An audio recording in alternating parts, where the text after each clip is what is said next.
উনানটা ধরিয়ে নিয়েছি আজকে রেসিপি করার জন্য।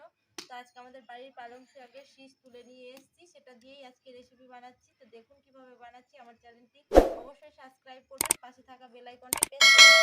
এখন আমি কড়াইয়ে তেল দিয়ে দিচ্ছি। আর যারা আগে থেকে পেস্ট করে রেখেছেন তাদের অসংখ্য ধন্যবাদ। আর বেল আইকন প্রেস করা থাকলে আমার নিত্য নতুন ভিডিওগুলো আপনাদের কাছে খুব তাড়াতাড়ি পৌঁছে যাবে। তো দেখুন কিভাবে রান্না করছি। একটা তেজপাতা 2 টুকরো করে দিয়ে দিলাম তেলের মধ্যে, আর দিয়ে দিচ্ছি অল্প সাজিরা। বাড়ির কলাইয়ের ডালের বড়ি যেগুলো ভেঙে গেছে ওইগুলো দিয়েই আমি করছি ঘন্টটা।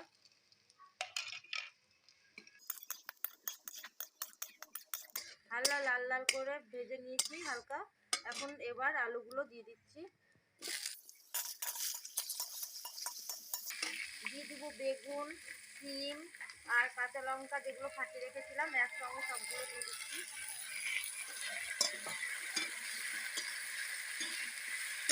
এবার কড়াইয়ের যেহেতু একসঙ্গে সবগুলো হবে না, সেই জন্য অল্প অল্প করে শাকগুলো আমি দিয়ে দিব আর নেড়ে দেবো।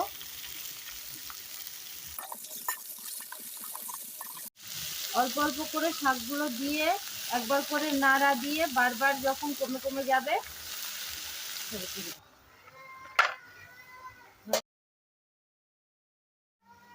সবগুলো দেওয়া হয়ে গেছে। এখানে দিয়ে দিচ্ছি আমি পরিমাণ মতো লবণ আর পরিমাণ মতো হলুদ। ভালো করে নেড়ে দিব। এইভাবে রান্না করবেন বাড়িতে, আমি যেভাবে করছি অবশ্যই খুব সুন্দর লাগবে খেতে। আর যদি বাড়িতে কলাইয়ের ডাল বড়ি নাও থাকে তাহলে অন্য কোনো ডাল বড়ি দিয়ে, যেমন মটর ডালের বড়ি, সেগুলো যদি না থাকে তো এমনি রান্না করলেও কিন্তু এটা খুব সুন্দর লাগবে খেতে।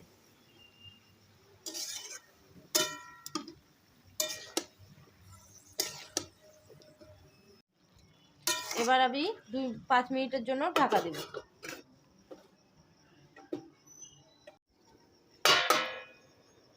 দু মিনিট পর ঢাকাটা খুলে দেখে নিচ্ছি।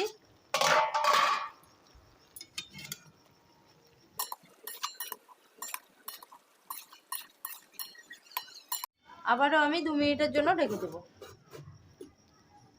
আবার আমি ঢাকাটা খুলে দেখে নেব।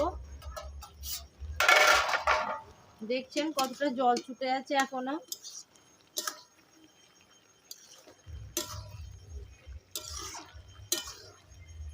সেদ্ধ হয়েছে কিনা দেখে নেব।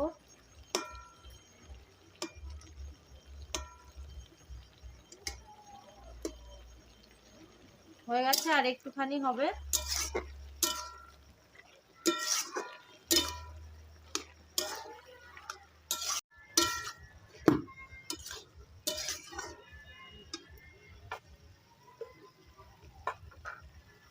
দিচ্ছি অল্প পরিমাণে চিনি, যেহেতু এটা নিরামিষ সেহেতু অল্প চিনি দিলে ভালো লাগবে। আপনারা যদি মিষ্টি না খান তাহলে দেবেন না।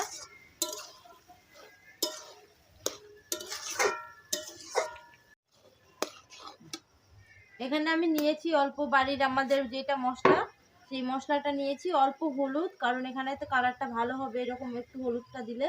আর এখানে নিয়েছি আমি অল্প ময়দা। এগুলো খুব ভালো করে আগে মিক্সড করে নিয়ে এর মধ্যে অল্প জল দিয়ে ভালো করে গুলিয়ে দিয়ে দিব।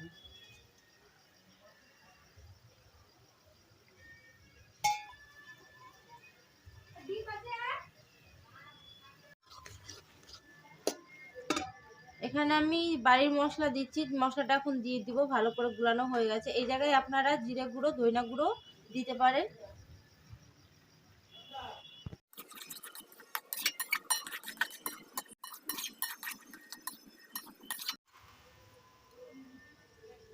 আজকে রেসিপি সম্পূর্ণভাবে রেডি, এখন নামিয়ে নিচ্ছি।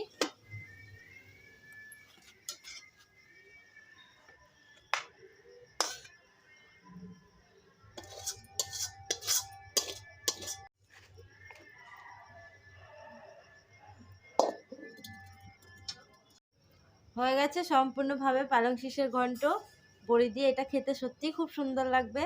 এই শাকটা লুচি দিয়ে কিংবা পরোটা দিয়ে, ভাত দিয়ে, রুটি দিয়ে, সব কিছু দিয়েই খাওয়া যায়।